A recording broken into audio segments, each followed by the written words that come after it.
Hello students, मैं साक्षी आप सभी का सक्षम एकेडमी में आपका स्वागत करती हूँ। आइए स्टूडेंट्स, हम लोग यहाँ पर हिस्ट्री सब्जेक्ट को पढ़ने वाले हैं। जैसा कि आप सभी जानते होंगे कि हिस्ट्री 3 पार्ट्स में डिवाइड होती है, ancient history, medieval history and modern history. तो इसमें एंशिएंट हिस्ट्री का सबसे पहला टॉपिक आता है आपका हड़प्पा सभ्यता। हड़प्पा सभ्यता जिसको और नामों से जाना जाता है, जैसे सिंधु घाटी सभ्यता, सिंधु सरस्वती सभ्यता या इंडस वैली सिविलाइजेशन। ओके, तो इसका अब हम टाइम पीरियड देखते हैं कि ये समय किस समय पर ये रही थी, किस समय से किस समय तक।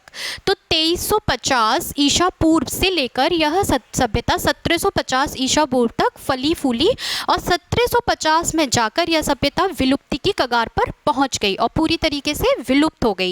तो देखिए स्टूडेंट, इसमें सबसे पहले हम ये समझेंगे कि इसमें ईसा पूर्व क्यों यूज़ हुआ है।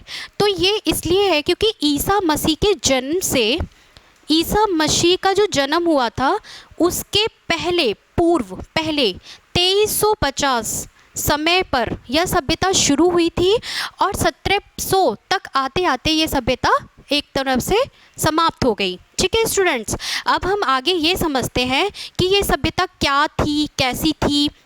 और जो हिस्ट्री है वो कुछ नहीं है, बहुत इंटरेस्टिंग सब्जेक्ट है। आप पढ़ोगे आपको बहुत इंटरेस्ट आने वाला है। इसमें कुछ नहीं है, हम ही जैसे लोगों की कुछ कहानियाँ हैं जिससे हमें कुछ सीखने के लिए भी मिलता है।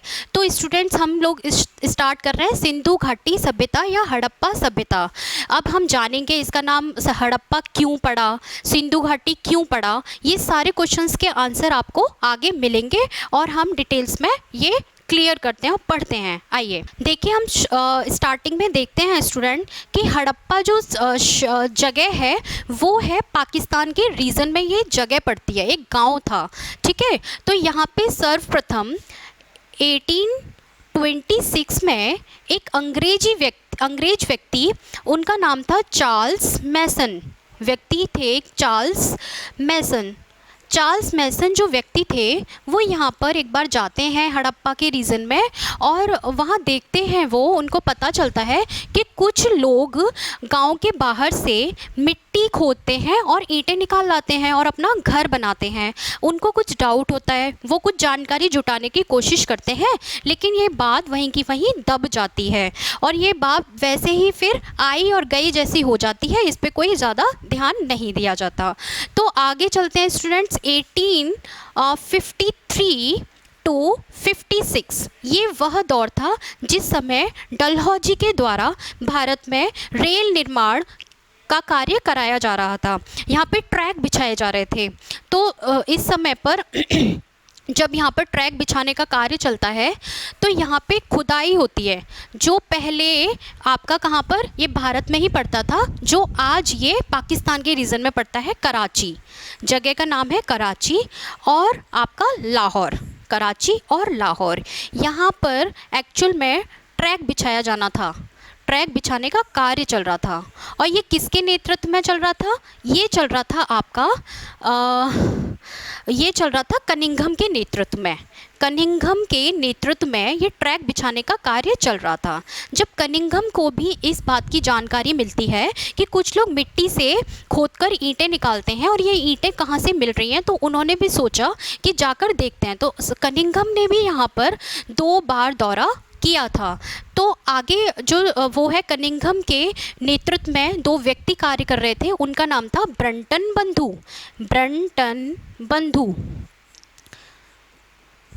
बंधु को वहाँ पर भेजा जाता है और कुछ जानकारियाँ जुटाने के लिए उनको बोला जाता है। तो ये बात फिर से इतनी ही दब गई, नहीं इस पर कोई ध्यान दिया गया।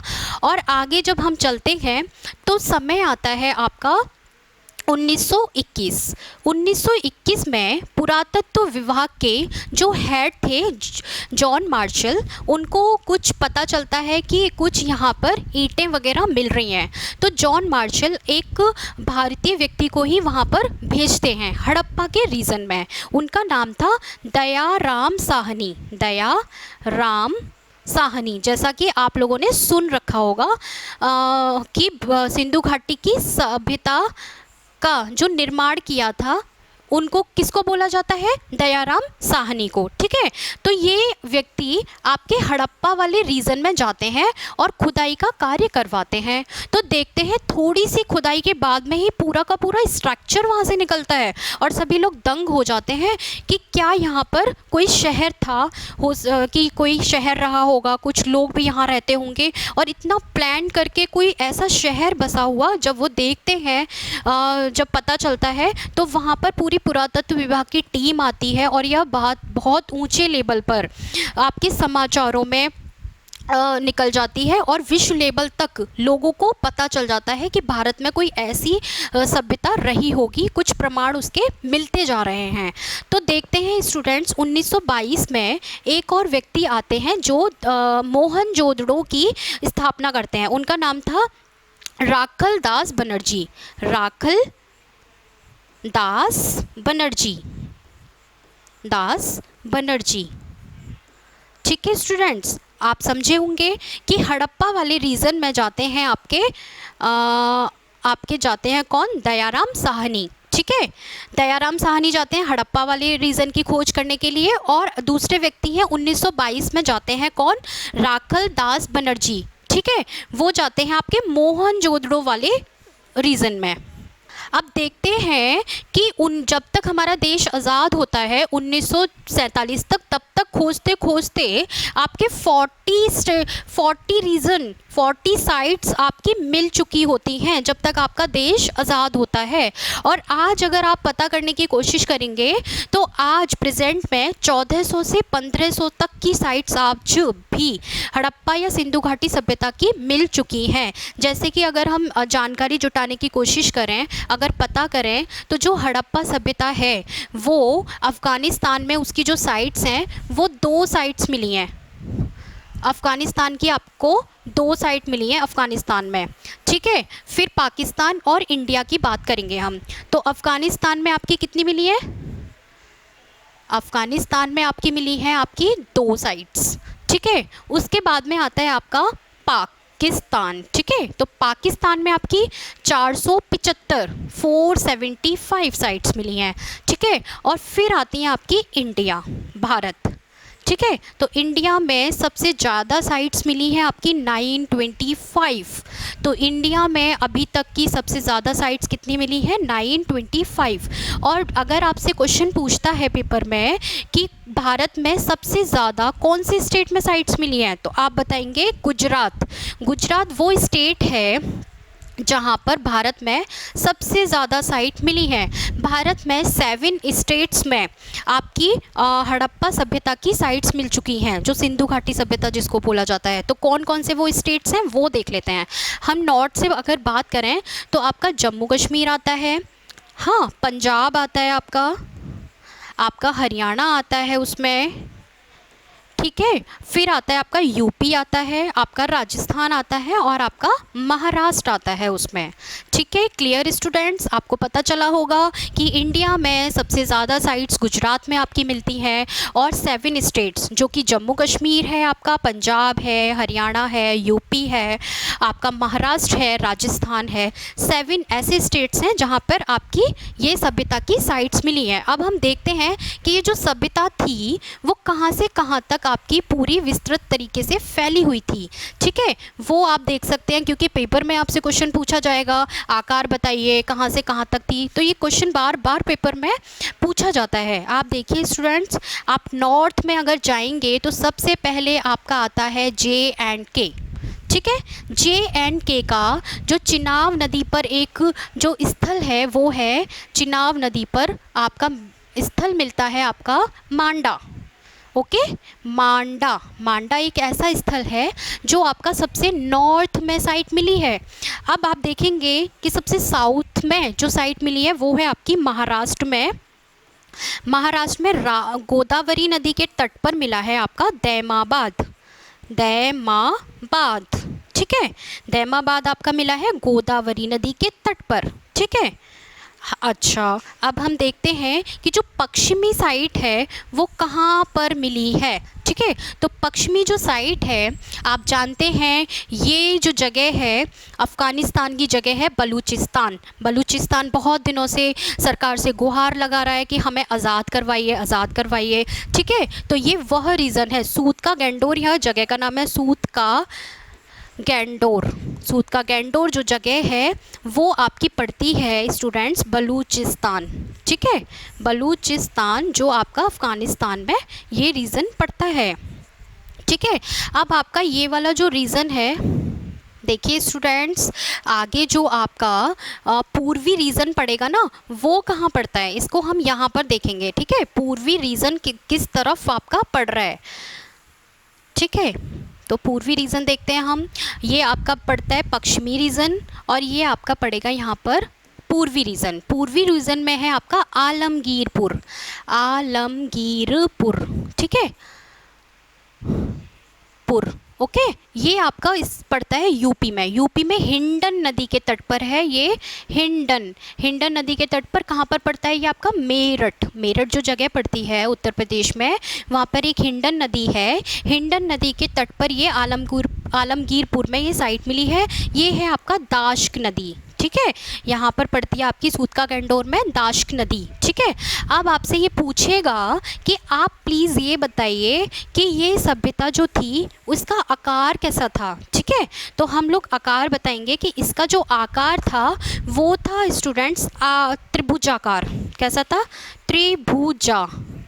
त्रिभुजाकार आकार में ये सभ्यता फैली हुई थी। ठीक है, नॉर्थ में आपका पड़ गया जम्मू कश्मीर। साउथ में आप अगर आएंगे तो साउथ में आपका पड़ेगा महाराष्ट्र का दैमाबाद। फिर आपका जो पूर्वी रीजन है वहाँ पर आलमगीरपुर, और पश्चिमी रीजन का आपका बलूचिस्तान जो आपका पड़ता है कहाँ पर, ये पड़ता है अफ़गानिस्तान में। Okay, clear. अब आगे हम देखें कि ये कौन कौन सी, देखो सभ्यता जो होती है बेसिकली वो नदियों के तट पर ही फैली होती है, क्योंकि लोगों को पानी भी चाहिए। ठीक है, खेती भी वो करते थे, तो ऑब्वियसली ये नदियों के तट पर ही होगी।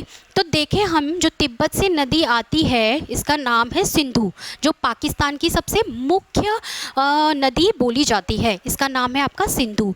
तो इसके तट पर सबसे पहले साक्ष्य साइट्स खोजी जाती हैं सिंधु नदी के तट पर। ठीक है, और दूसरी जो मिलती है वो गंगा नदी के बीच से होकर, गंगा और सिंधु के बीच से होकर एक रिवर है जिसको बोला जाता है कि विलुप्त होने की कगार पर है, विलुप्त भी हो गई है। ठीक है, जैसे सरस्वती जो रिवर है, आज के टाइम में अगर आप देखोगे ना तो सबसे ज़्यादा जो साइट्स हैं आप प्रेजेंट में वो सरस्वती नदी के ही तट पर हैं जो खोजी गई हैं। क्योंकि आज हम जो देखते हैं ना 1400 साइट से 1500 साइट्स तक हो चुकी हैं, खोजी जा चुकी हैं हड़प्पा सभ्यता की। तो इतनी विस्तृत तरीके से फैली थी ये सभ्यता। आपको पता चल गया कि सिंधु नदी के तट पर था, सरस्वती नदी और आपके गंगा जो नदी थी इसके बीच में ये रीजन पड़ता है। कहाँ कहाँ पर था? गुजरात में सबसे ज़्यादा थी ये, और कहाँ कहाँ क्षेत्र में ये फैली हुई थी। आइए स्टूडेंट्स हम देखते हैं कि हम लोग देखते हैं कि जो सभ्यता थी वो, इसको सभ्यता क्यों कहा गया, आपको समझ में आया होगा कि जो हड़प्पा है, हड़प्पा एक जगह का नाम था और सिंधु नदी के तट पर ये फैली थी, इसलिए इसको सिंधु नदी नाम दिया गया है। अब देखें अगर हम कि क्या खासियत थी, क्यों पढ़ते हैं हम इस सभ्यता को। आज से लगभग 5000 साल पहले की ये सभ्यता थी और आज तक हमारी बुक्स में, सिलेबस में टॉपिक है जिसको हम डिटेल में पढ़ते भी हैं। तो क्यों पढ़ रहे हैं? कोई ना कोई तो एक खासियत होगी। एक बेहतरीन तरीके से बसाया गया एक शहर था जिसकी 2-3 खासियत थी, इसीलिए हम आज इसको पढ़ते हैं, जो हमें नॉर्मली अभी तक भी देखने के लिए ऐसी व्यवस्था नहीं दिखाई देती। ठीक है, तो देखें इसमें यदि क्वालिटी थी तो वो क्या क्वालिटी थी। एक तो इसका शहरी जो नियोजन था, जिसको क्या बोला जाता है, टाउन प्लानिंग, शहरी नियोजन। शहरों को कैसे बसाया था, टाउन प्लानिंग जो की गई थी वो बहुत बेहतरीन थी, शालीनता थी टाउन प्लानिंग। ठीक है, अब देखो टाउन प्लानिंग बहुत अच्छा था। सेकंड पढ़ेंगे कि जल प्रबंधन और जल निकासी की जो व्यवस्था थी वो भी बहुत बेहतरीन थी। ठीक है, तो और ग्रिड ग्रिड पद्धति भी यहाँ पर घरों को बनाने के लिए ग्रिड पद्धति का उपयोग किया गया था यहाँ पे। ठीक है, तो आप पढ़ेंगे कि शहरी नियोजन बहुत बेहतरीन था, जल निकासी बहुत अच्छी थी। आज के टाइम में आप देखते हो ना, थोड़ी सी बारिश होती है, आपकी रोड्स पर पानी बहुत ज़्यादा भर जाता है। ठीक है, लोगों को दिक्कत होती है। देखिए इतनी साल पहले कितने सभ्य था वो समाज। ठीक है, कितना समझ सोचने वाले लोग थे वो। ठीक है, ग्रिड पद्धति का इसमें उपयोग किया गया था। अब अगर हम ये देखेंगे कि ये जो शहर थे किस तरीके से बसे हुए थे, तो अभी हम बाहरी शहर देखते हैं कि जो शहर थे वो किस तरीके से बसे हुए थे या बसाए गए थे। तो देखें कि जो शहर था वो दो टीलों पर था। जैसे एक तो उच्च टीला था और दूसरा टीला आता है कि एक था निचला टीला। ठीक है, तो एक जो ये था पूर्वी टीला।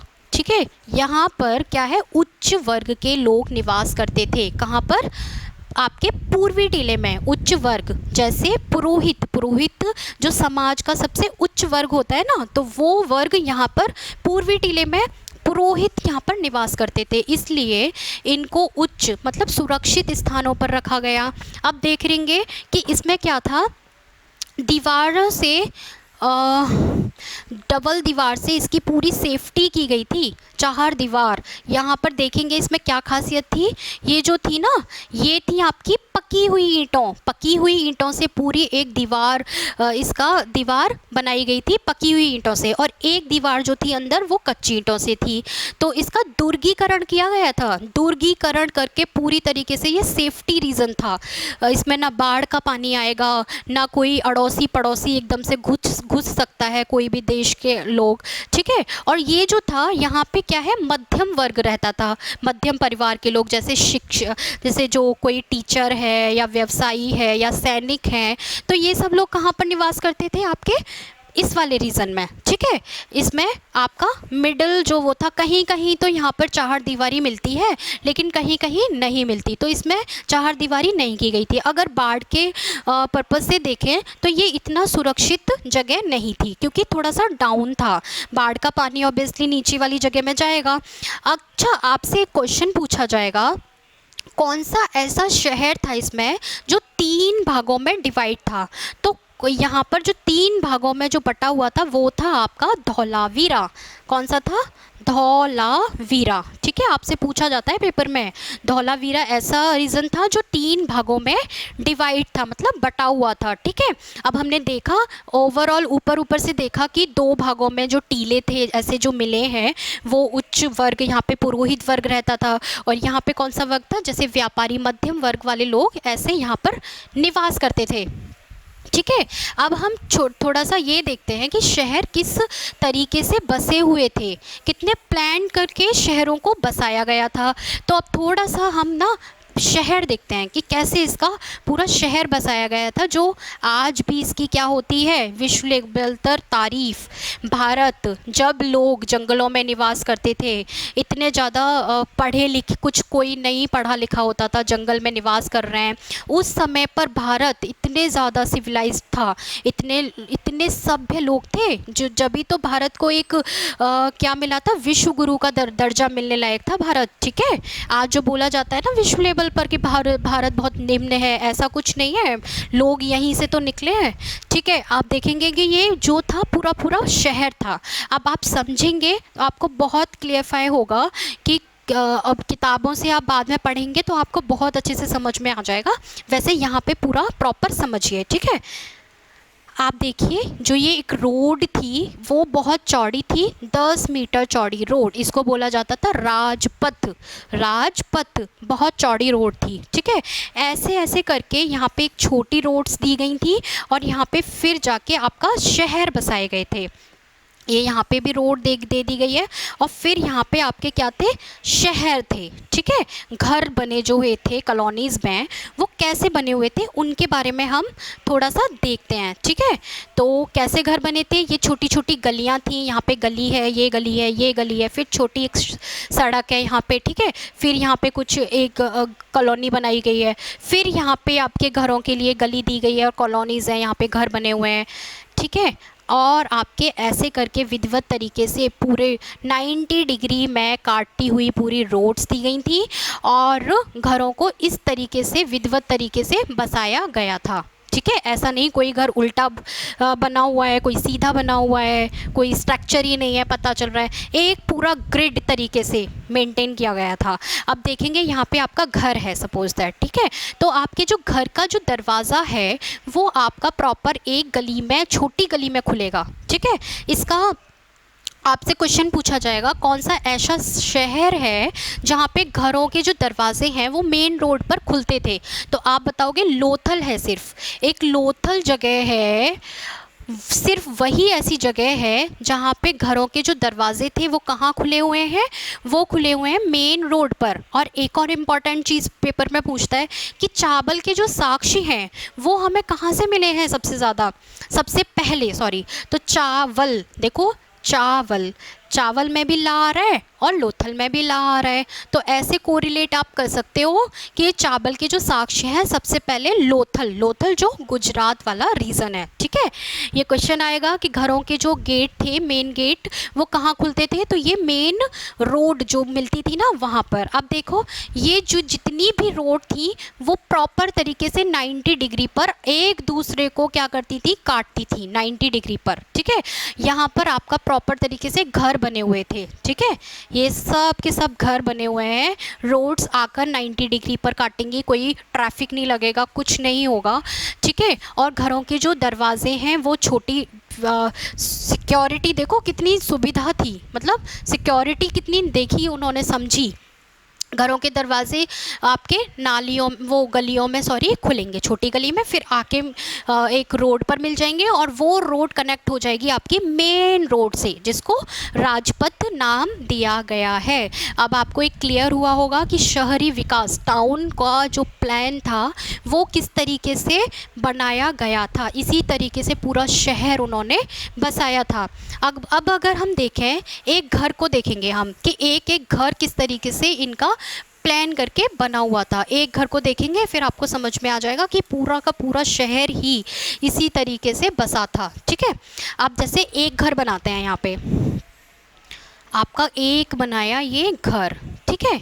अब घर के बाद में आपको पता है यहाँ पे एक गली होती थी, पतली गली, ठीक है। आपके जो मेन घर के जो दरवाजे थे वो आपको पता है कहाँ खुल रहे हैं, कहाँ खुल रहे हैं आपके दरवाजे, वो आपके गली में खुल रहे हैं, ठीक है। अब कोई भी व्यक्ति अचानक से घर में घुसे, वो ना पता कर पाए कि घर में क्या हो रहा है, क्या चीज़ है। वो सेफ्टी के लिए क्या किया था इन्होंने, कितने समझदार लोग थे, यहाँ पे 6.5 फीट की ना एक दीवार खड़ी कर दी थी, 6-6.5 फीट की, जिससे कि घर में आते ही कोई यह ना देख पाए कि यहाँ पर क्या हो रहा है या क्या है। तो यहाँ पे आपको एक 6.5 फीट की क्या मिलेगी, दीवार। दीवार से कोई व्यक्ति आएगा, या तो वो यहाँ से जाएगा अंदर घर में, या फिर आपका यहाँ से जाएगा, ठीक है। तो यहाँ पे सभी घरों में एक डाउन में थोड़ा सा आंगन मिला है। क्या मिला है आपको, आंगन, ठीक है। आंगन में यहाँ पर कोने में आप देखोगे तो ये कुआं मिला है, यहाँ पे एक स्नानागार मिला है और यहाँ पे एक आपकी किचन मिली है, ठीक है। जो सबका पानी निकलने का जो निकास था वो देखो कितनी समझदारी के साथ में एक साथ पानी निकलेगा गली के नीचे, अंडरग्राउंड होता हुआ पानी, ऐसा नहीं है रोड पे चल रहा है पानी, नहीं, अंडरग्राउंड रोड से नीचे नीचे जाते हुए प्रॉपर एक शहर से बाहर कहीं पानी के निकासी की व्यवस्था थी। इतनी अच्छी व्यवस्था कि हमें दिखता ही नहीं था कि घरों का जो पानी है वो कहाँ अंडरग्राउंड होता हुआ शहर से बाहर निकल गया, ठीक है। ना पानी रोड्स पर भरेगा, ना लोगों को परेशानी होगी। अब देखिए ये जो शहर था, इसमें जो घर थे वो घर 5 कमरे के मकान यहाँ पर मिले हैं, 5 कमरे के, 1 2 3 4 5, ठीक है।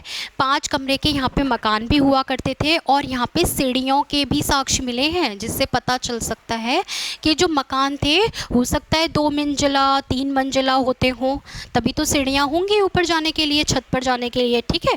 तो आपको प्रॉपर पता चला कि ये जो घर थे वो किस तरीके से क्या किए गए थे, प्लान करे गए थे, प्लान करके प्रॉपर बनाए गए थे, ठीक है। और घरों में अन्नागार भी मिलते थे आपको स्टोर करने के लिए, आपका जो राशन है, गेहूं चावल है, वो स्टोर करने के लिए कहीं आपको घर में आपको अन्नागार भी मिलेंगे। हर घर में अन्नागार, स्नानागार, देखो आज स्नानागार वहाँ पर मिलते थे हर घर में।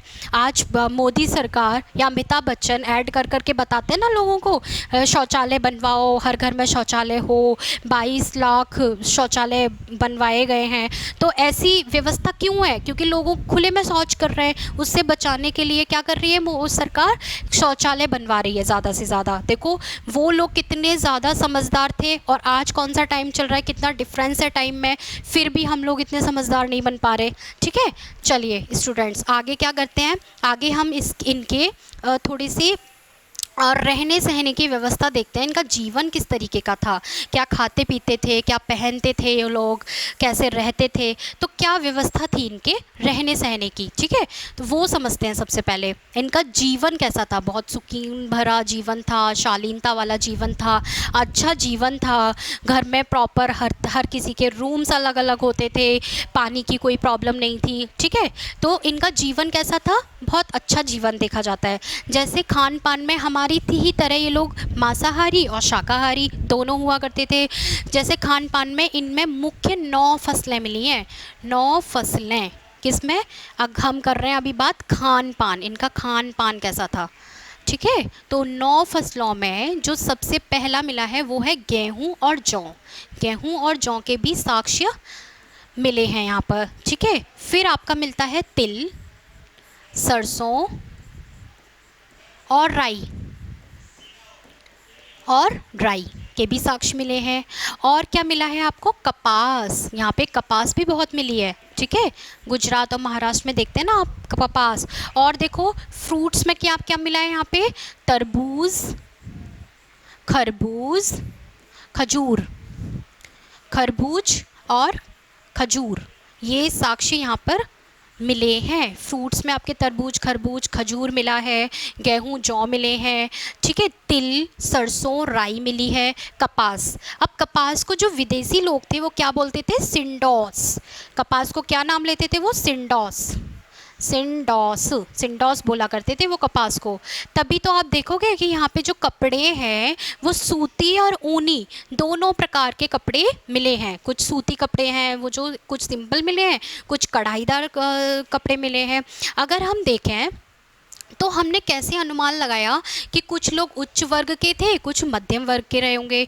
तो इनकी जो डेड बॉडीज़ मिली हैं, जैसे ये आभूषण की अगर हम बात करें कि आभूषण कौन कौन से यूज़ करते थे, कौन कौन से आभूषण पहनते होंगे ये, तो आभूषणों में हमने कैटेगरीज़ को जो डिवाइड किया है, जो उच्च वर्ग होगा वो पहनता था सोना। जो डेड बॉडीज़ मिली है ना स्टूडेंट्स, उनमें उनमें कहीं किसी डेड बॉडीज़ पर सोना मिला है, किसी पे चांदी मिला है, हाथी दांत मिला है, उससे हमने पता किया कि ये आपका उच्च वर्ग रहा होगा। अब मिडेबल जो वर्ग था वो शीप यूज़ करते थे, मोती यूज़ करते थे, है ना। तो ये सब मिडेबल वर्ग यूज़ करता था। ये आपका क्या मिला है, सोना, हाथी दांत, ये यहाँ पर आपका क्या मिला है, उच्च वर्ग रहा होगा। वही लोग तो सोना यूज़ करते होंगे। अब जो सेकंड वर्ग तो जो था, मिडेबल जो वर्ग था, मीडियम वाला, वो यहाँ पे शीप,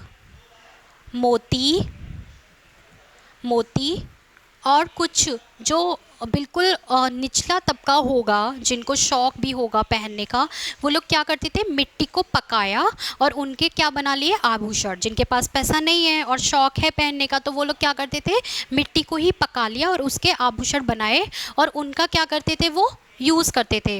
देखो अब शीप, मोती, ये सब कहाँ से मिलता था इनको। जैसे देखेंगे हम जो सिंधु घाटी सभ्यता थी ना, इसमें एक और क्वेश्चन अराइज होता है। देखो और क्या मिला है यहाँ पे, यहाँ पे मिला है कपड़ों में जब हम कपड़े की बात करेंगे तो आपको पता है ना यहाँ पे क्या मिला था, कपास। तो कपास से क्या मिलता है, सूती कपड़ा। तो यहाँ पे कपड़ों में जो सूती हुई वस्त्र जो मिले हैं, और यहाँ पे एक और वस्त्र मिले हैं ऊनी, ठीक है, ऊनी वस्त्र मिले हैं और सूती वस्त्र मिले हैं। सूती वस्त्र भी दो भाग में, एक कढ़ाईदार भी मिले हैं, कढ़ाई वाले, और कुछ सादे वस्त्र मिले हैं, ठीक है। आप देखोगे जो मोहनजोदड़ो वाली जो जगह है वहाँ पर एक सूती वस्त्र में विधिवत तरीके से लिपटा हुआ एक चाकू मिला है। पता नहीं उनका क्या माइंडसेट था, क्या सोचते थे वो जो रखा था, ठीक है। तो वहाँ से हमें एक चाकू मिला है जिससे पता चला है कि वो लोग, उनके पास में कुछ औजार और कुछ सूती वूती वस्त्र हुआ करते थे, ठीक है। अब हमें ये कैसे पता चलता है कि चीज़ इतनी साल पुरानी होगी। रेडियो कार्बन जो नवीनतम विधि है ना, उससे हम क्या करते हैं, ज्ञात करते हैं चीज़ों को। जैसे चावल, चावल तो एकदम एक्चुअल चावल जैसा तो नहीं मिला होगा खुदाई में, वो कुछ उस पर फफूदी टाइप का लिपटा हुआ ऐसे कुछ चावल के साक्ष्य मिले, उससे पता चला कि ये इतने टाइम पुरानी क्या है, चीज़ रही होगी, ठीक है। अब देखो स्टूडेंट्स, हम क्या देखते हैं कि ये आपसे कभी कभी ना वो पूछता है कि आप लंबाई और चौड़ाई बताइए, इस सभ्यता जो थी ये कहाँ से कहाँ तक फैली होगी और इसकी लंबाई क्या थी। अगर नॉर्थ टू साउथ अगर आप देखें, आपसे पेपर में भी पूछा जाता है लंबाई बताइए, तो लंबाई जो थी इसकी वो थी 1400 किलोमीटर, ठीक है। 1400 किलोमीटर क्या थी इसकी लंबाई, और चौड़ाई की यदि हम बात करें तो वो था 1600 किलोमीटर थी इसकी चौड़ाई। देखा था ना यहाँ पे, बलूचिस्तान से लेकर कहाँ तक, आलमगीरपुर, जम्मू कश्मीर से लेकर महाराष्ट्र का दैमाबाद, ठीक है। तो ये जो त्रिभुजाकार आकार में फैली थी। अब देखो यहाँ पे ना 1300 किलोमीटर की आपको तट भी तो मिलता है ना, तट। आप महाराष्ट्र, गुजरात ये सब रीजन में जाओगे तो यहाँ पे कोस्टल एरिया है, कोस्टल एरिया 1300 किलोमीटर का है, जहाँ से लोग शीप, मोती ये सब क्या करते होंगे, निकालते होंगे। तो क्लियर हुआ स्टूडेंट्स। नॉर्थ में आपसे पूछता है जम्मू कश्मीर, साउथ में पूछता है दैमाबाद महाराष्ट्र में गोदावरी नदी के तट पर, आपसे आलमगीर पूछेगा आपका कहाँ पर, पूर्वी में यूपी में हिंडन नदी के तट पर। आपसे पूछेगा इधर पश्चिम में बताइए, तो ये क्या है, पश्चिम में कौन सी जगह पड़ती है आपकी, बलूचिस्तान, जो सूत का गैंडोर था ताश्क नदी के तट पर। आकार कैसा था, त्रिभुजाकार था, ठीक है, त्रिभुज के आकार का था ये, ठीक है, सभ्यता थी। तो आपसे पूछेंगे, सारे क्वेश्चंस आप कर लोगे अब, ठीक है। अब आगे अगर हम देखें तो ये देख सकते हैं कि सभ्यता कहाँ से कहाँ तक फैली, कैसे रही, इन सब की हमने बात कर ली। क्या आभूषण, क्या चीज़ें यूज़ करते थे। अब आगे हम थोड़े से अपने नोट्स बनाएंगे ना, तो कुछ चीज़ें देखते हैं कि क्या क्या चीज़ें इसमें क्या थी। नोट्स अगर आप प्रिपेयर करोगे तो सबसे पहले क्या है, जैसे देखेंगे कि सिंधु घाटी सभ्यता विश्व की कौन सी सभ्यता थी, प्राचीनतम, सबसे ज़्यादा प्राचीन, सबसे ज़्यादा पुरानी, जहाँ कभी भी सबसे पहले सभ्यता नहीं थी, वहाँ कहाँ पर स्टार्ट हुई, इंडिया में, सबसे पहले भारत में। प्राचीनतम सभ्यताओं में से क्या थी, एक सभ्यता थी। मैंने बताया था जब लोग जंगल वंगल में नॉर्मल जीवन जीते थे, जब हम इतना ज़्यादा सिविलाइज्ड थे, जो इतना बेहतरीन तरीके से बने हुए घरों में रहते थे, ठीक है। अब आगे देखेंगे कि जो हमारे अड़ोसी पड़ोसी थे, जैसे हम देख रहे हैं ना यहाँ पे उपमहाद्वीप, ठीक है, उपमहाद्वीप पूरा एरिया जो था महाद्वीप का, सब कॉन्टिनेंट, क्या रीज़न बोला जाता है इसको, सब कॉन्टिनेंट, ठीक है, सब कॉन्टिनेंट, कॉन्टिनेंट जो रीजन था वहाँ पर प्रथम नगरीय क्रांति, ठीक है, प्रथम नगरीय क्रांति की क्या थी, ये अवस्था को दर्शाती है। नगरों में हम ही लोग रह रहे थे, और जो सभ्यताएं थीं, जैसे आप जानते हो मिस्र की सभ्यता आती है ना, मेसोपोटामिया की सभ्यता, चाइना में हांगो नदी के तट पर जो सभ्यता विकसित हुई, तो ये सब पुरानी है। हमारी जो सभ्यता थी वो सबसे क्या थी, प्राचीनतम थी, ठीक है। अब देखो आगे देखें, 1921 में मैंने आपको क्लियर किया था, दयाराम साहनी थे ना 1921 में, और 1922 में कौन थे, राखल दास बनर्जी, जिन्होंने कहाँ की खोज की थी, मोहनजोदड़ो। 1921 में भारतीय पुरातत्व सर्वेक्षण विभाग के अध्यक्ष जो थे वो कौन थे, जॉन मार्शल, ठीक है, जॉन मार्शल के निर्देशन में सर्वप्रथम हड़प्पा की खोज के कारण व इसका नाम बताया गया है। आपको पता चल गया हड़प्पा एक रीज़न था, पाकिस्तान में एक जगह थी, इसीलिए वहाँ पर जो साइट्स इसकी मिली हैं इसलिए इसको हड़प्पा नाम दिया गया है। सिंधु नदी के तट पर बहुत सारी साइट्स मिली इसलिए इसको नाम सिंधु भी दिया गया है। सिंधु सभ्यता, सरस्वती नदी के तट पर।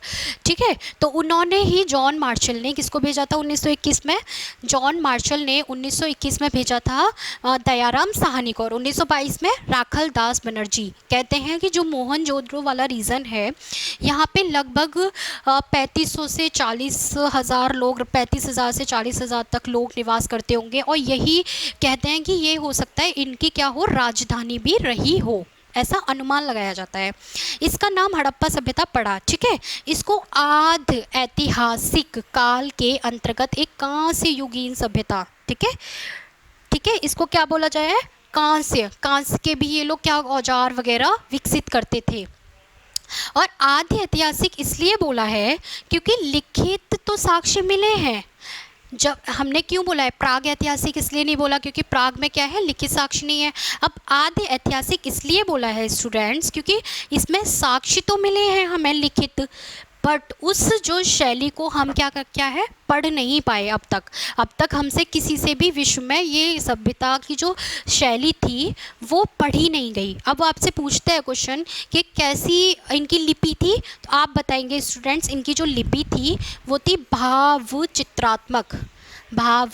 चित्रात्मक। ठीक है, मातृ देवी वगैरह इन सबको बहुत मानते थे, पूजा पाठ करते थे, तो इनकी जो शैली थी वो थी भाव चित्रात्मक लिपि।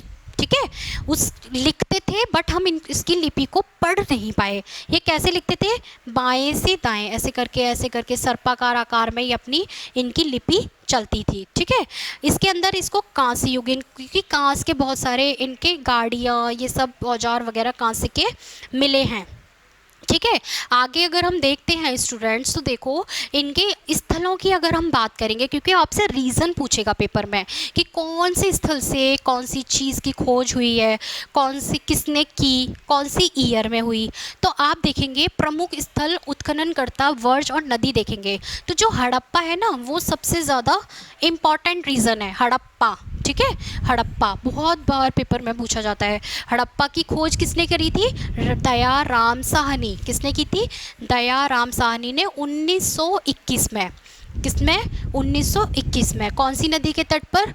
रावी के बाएं तट पर। जो रावी नदी कहाँ पर पड़ती है? पाकिस्तान के रीजन में। ठीक है, यहाँ से हम अगर ये देखें कि हमें यहाँ से क्या क्या प्राप्त हुआ है, तो हम देखेंगे यहाँ से हमने मुहरें मिली हैं, एक श्रृंगी पशु मिला है, पशुपति नाथ बोला जाता है ना, एक श्रृंगी, उनको बोला जाता था कि एक ना मोहर मिली है हमें। अब जैसे एक मोहर मिली है यहाँ पे, एक जैसे कोई भी शिव हैं जैसे उनके पास में यहाँ पे एक त्रिशूल है, और यहाँ पे और सारे जानवरों की यहाँ पे क्या मिली है हमें? तस्वीर। तो हम कहते हैं यहाँ ये एक पशुपति थे जिनको हम मानते थे, पशुपति शिव। एक श्रृंगी वाला पशु मिला है, कांसे की इक्का गाड़ी, कोई व्यक्ति चलाता हुआ या कोई जानवर चलाता हुआ इक्का गाड़ी को दिखा है।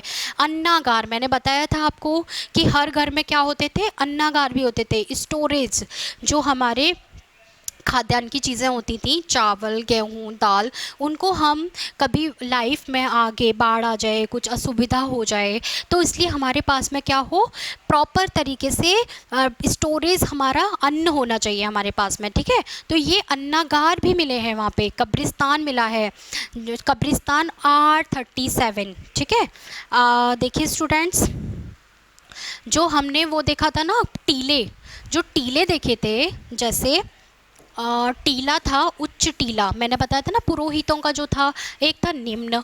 ठीक है, तो जो पुरोहितों का टीला था यहाँ पे इनका अलग कब्रिस्तान मिला है, जिसको नाम दिया गया है आपका R37। ठीक है, ये किसका नाम है? आपसे पेपर में पूछे R37 क्या है, आप बताएंगे R37 क्या था? कब्रिस्तान। यहाँ पे क्या थी? आपकी कब्रें थी, यहाँ पे दफनाया जाता था, कहते थे कि शवाधान होता था, मतलब कुछ अलग अलग प्रथा प्रथाओं से अलग अलग तरीके से ये शवों को अपने क्या करते थे, दफनाते थे या जलाते थे, जो भी प्रक्रिया हो। आज यहाँ पे कब्रिस्तान और यहाँ पे आपका क्या है, अन्नागार मिला है बहुत बड़ा। यहाँ पे क्या है, यहाँ पे रूम्स भी होते थे 4-5, जिससे अनुमान लगाया जाता है कि एक बहुत बड़ा जो अन्नागार है, जो इनकी खाने की जो व्यवस्था थी, अन्नागार में क्या है, यहाँ पे अन्नागार में श्रमिकों के रहने की हो सकता है व्यवस्था हो। श्रमिक रहेंगे, देखेंगे क्या किस तरीके से सामान को रखना है, क्योर करना है, सिक्योरिटी करनी है। तो श्रमिकों के रहने के लिए यहाँ पे रूम्स भी प्रोवाइड किए गए थे। रूम्स भी हमको क्या है, मिले हैं। तो आपको क्लियर हुआ होगा कि यहाँ पे अन्नागार भी मिला है, कब्रिस्तान मिला है आपका यहाँ पे कब्रिस्तान। अब आगे अगर देखें स्टूडेंट्स, मोहनजोदड़ो पाकिस्तान का ही रीजन है जहाँ पे क्या आता है आपका, मोहनजोदड़ो। इनकी खोज की थी राखलदास बनर्जी 1922 में। किसने की थी, राखलदास बनर्जी, बहुत बार पेपरों में पूछा जाता है। 1922 में, जो कहाँ पर है, सिंधु नदी के दाहिने किनारे पर। कहाँ पर, सिंधु नदी के दाहिने किनारे पर है ये। और क्या क्या मिला है यहाँ से, लरकाना पाकिस्तान के रीजन में पड़ता है ये। और क्या क्या मिला है, 3 मुख वाले देवता, एक पशुपति, मैंने बताया था ना पशुपतिनाथ शिव जो थे, एक तो वो देवता मिले हैं। नर्तकी की कांस्य मूर्ति, नृत्य करते हुए एक मूर्ति मिली है, कौन सी, कांस्य की मूर्ति, ठीक है। एक मिला है विशाल अन्नागार और स्नानागार। आपको बताया था सभी घरों में अन्नागार भी होते थे और स्नानागार भी होते थे।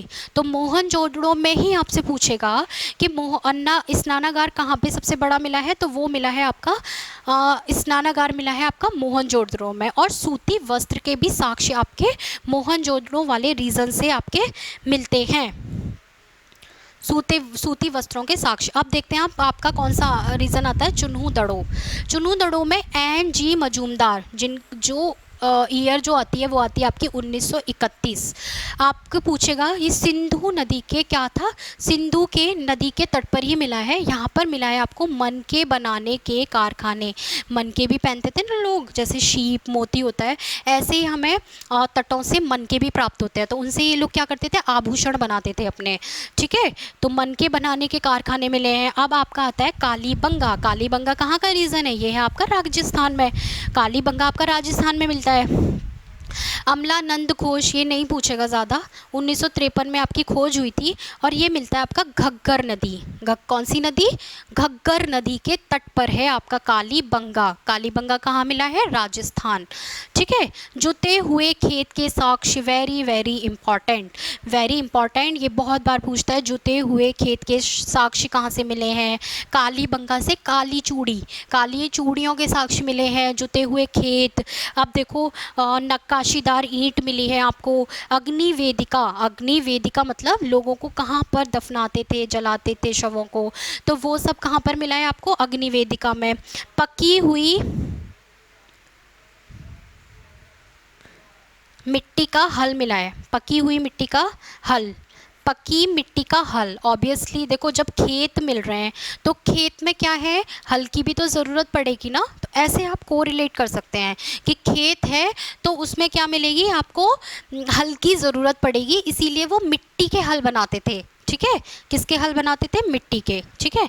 नेक्स्ट अगर हम देखें तो स्टूडेंट्स रंगपुर, एक जगह आती है रंगपुर, और रंगपुर में आपकी जो जगह आती है रंगपुर, ये रंगनाथ में है। 1953-54 में आपके ये साक्ष्य मिले हैं। मादर काठियावाड़ आपका राजस्थान का रीजन है, ये राजस्थान नहीं, आपका गुजरात। ये कौन सा रीजन है, काठियावाड़ आपका गुजरात का रीजन है। धान की भूसी, आपसे पूछे धान की भूसी और गेहूं की खेती कहाँ पर करते थे, तो वो करते थे आपके कहाँ पर, रंगपुर। कौन सी जगह है ये आपकी, है रंगपुर, ठीक है। क्लियर स्टूडेंट्स, ये रंगपुर जो जगह है वो है आपकी धान की भूसी और गेहूं की खेती, ठीक है। फिर है आपका रोपण जो जगह है वो यज्ञदत्त शर्मा ने 1953-54 में खोज की थी। ये पड़ता है आपका सतलज नदी, कौन सी नदी, सतलज नदी के तट पर है। रोपण जो पंजाब में पड़ता है, रोपण जो क्या पड़ता है, पंजाब का रीजन है। और पंजाब में आपको पता है पंच नदियाँ हैं, जैसे सतलज भी उनमें क्या होती है, शामिल होती है, ठीक है। ये है मानव के साथ में कुत्तों को दफनाने का साक्ष्य। हो सकता है कि ये लोग पेट जानवर रखते हों अपने पास में, कुत्तों को पालते हों, शौक हो, तो इसीलिए हो सकता है कि दफनाए भी गए हैं कुत्ते, तो ये पालते होंगे। ठीक है, आगे हम चलते हैं लोथल। लोथल आपका गुजरात, मैंने बताया था ना लोथल, लोथल से ही सबसे पहले क्या मिला था, पहले हमने पढ़ा था ना चावल, चावल के जो साक्ष्य मिले हैं ना वो सबसे पहले आपको कहाँ मिले हैं, लोथल में। ये रंगनाथ राव ने की थी 1957 में। ये है आपका भोगवा नदी के तट पर। ठीक है, कहाँ पे पड़ता है ये, भोगवा नदी के तट पर। अहमदाबाद गुजरात का रीज़न है ये। अब मैंने बताया कि यहाँ से सबसे ज़्यादा आपका क्या होता था, लोथल में ही इनका बंदरगाह था। जो ये सभ्यता थी पूरी, ये इनका जो बंदरगाह था वो कहाँ था, लोथल में। तो लोथल में जो बंदरगाह था इसको डॉग गाड़ी भी बोला जाता था, अहमदाबाद में था ये। हाथी दांत का पैमाना, हो सकता है चीज़ों को नापने के लिए पैमाने की ज़रूरत पड़ती होगी, ऑब्वियसली व्यापार होता था तो हाथी दांत का हमें क्या मिला है वहाँ से, पैमाना। और युग्म, युग्म शवाधान, समझे स्टूडेंट्स, युग्म कौन सा वर्ड आ रहा है, युग्म, युग्म और क्या, शवाधान। इसका मतलब है जो आपके कब्रिस्तान थे, जो युग्म आपके जो उसमें डेड बॉडीज़ जो मिली है ना वो मिली है युग्मों के साथ, मतलब हस्बैंड और जो वाइफ थी दोनों की साथ साथ में क्या मिली है, आपकी शव मिले हैं। इससे अनुमान लगाया जा सकता है कि हो सकता है उस टाइम पर सती प्रथा रही हो, इसीलिए औरत के साथ में आदमी के भी क्या मिले हैं, आपकी शव मिले हैं वहाँ पर। ठीक है, क्लियर। उसके बाद में देखते हैं चावल के दाने और खिलौना। ये लोग खिलौना बेसिकली क्या है कि उस टाइम पर प्लास्टिक वगैरह मटेरियल तो था नहीं, तो ये लोग मिट्टी को क्या करते थे, पकाते थे और उसी से क्या करते थे, खिलौना बनाते थे। ठीक है, आगे देखें स्टूडेंट्स, ये आता है आपका इस क्षेत्र वनावली। वनावली रविंद्र सिंह, नहीं इंपॉर्टेंट, 1974 में मिला था। ये आपका आता है सरस्वती। सरस्वती जो नदी है वो पड़ती है आपकी हरियाणा। कौन सी जगह है आपकी स्टूडेंट्स, हरियाणा। हरियाणा जो जगह है ना हरियाणा, यहाँ पर आपकी कौन सी है, रिवर सरस्वती नदी।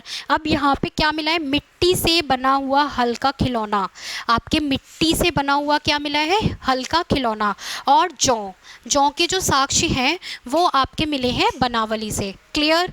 नेक्स्ट आप देखेंगे, नेक्स्ट में है कि 1922 और 23 से लेकर मैं राखलदास बनर्जी ने, मैंने बता दिया आपको, इस स्थल की खोज की थी और हड़प्पा से मिलते जुलते अवशेष व अधिसंरचना को उन्होंने देखा। ठीक है, तो क्लियर हुआ होगा आप लोगों को कि ये हड़प्पा जो था वो था दयाराम साहनी, और राखलदास बनर्जी ने क्या किया था, मोहनजोदड़ो, जो इसकी राजधानी भी रही होगी।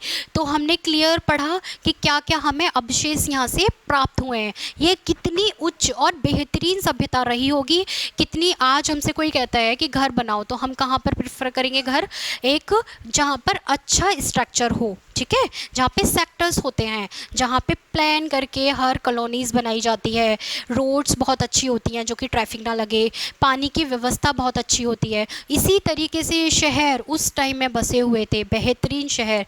तभी कहते हैं ना कि ये इसको आज हम क्यों पढ़ रहे हैं, इस वजह से, क्या इनकी ऐसी क्वालिटीज़ थी इसलिए पढ़ रहे हैं। तो आगे देखें, वैसे ये कंप्लीट हो गया है टॉपिक। अब देखें कि आपको पता है, बोला था ना कि 1700 तक आते आते ये सभ्यता क्या हो गई थी, विलुप्त। तो कहते हैं कि इसके पतन के ना बहुत सारे रीज़न बताए जाते हैं। हो सकता है कोई महामारी आ गई हो, हैजा फैला हो, या हो जैसे देखो आज के टाइम पर कोविड आया था ना महामारी, अगर हमारे पास में ये सोशल मीडिया ना होता, हमें ना पता चलता कि यूरोप और चाइना जैसी कंट्रीज़ में इतना फैला हुआ है, ऐसे लोग मर रहे हैं, तो उसी वजह से तो हमने अब खुद को क्या किया, क्योर किया था ना कि हम लोग सैनिटाइज, मास्क वगैरह यूज़ करें। अब हमें इसकी जानकारी नहीं होती तो सोचो कैसे भारत में लोगों की डेड बॉडीज़ भी मिलती। ठीक है, इसी तरीके से हो सकता है कोई महामारी आई हो या फिर बाढ़। सबसे ज़्यादा जो साक्ष्य जुटाए जाते हैं वो बोलते हैं कि हो सकता है कि क्या हुआ हो, यहाँ पर बाढ़ आई हो, यहाँ पर बाढ़ आई हो, इस वजह से हो सकता है कि ये सभ्यता क्या हो गई, विलुप्त हो गई। और फिर इसके कोई भी ऐसे करके हम देखते हैं कि साइट्स मिली हैं। ठीक है, थैंक यू स्टूडेंट्स। इसके आगे हम नेक्स्ट क्लास में स्टार्ट करते हैं, पढ़ते रहिए और आगे बढ़ते रहिए। पूरी फुल एनर्जी के साथ। Okay, thank you so much, bye.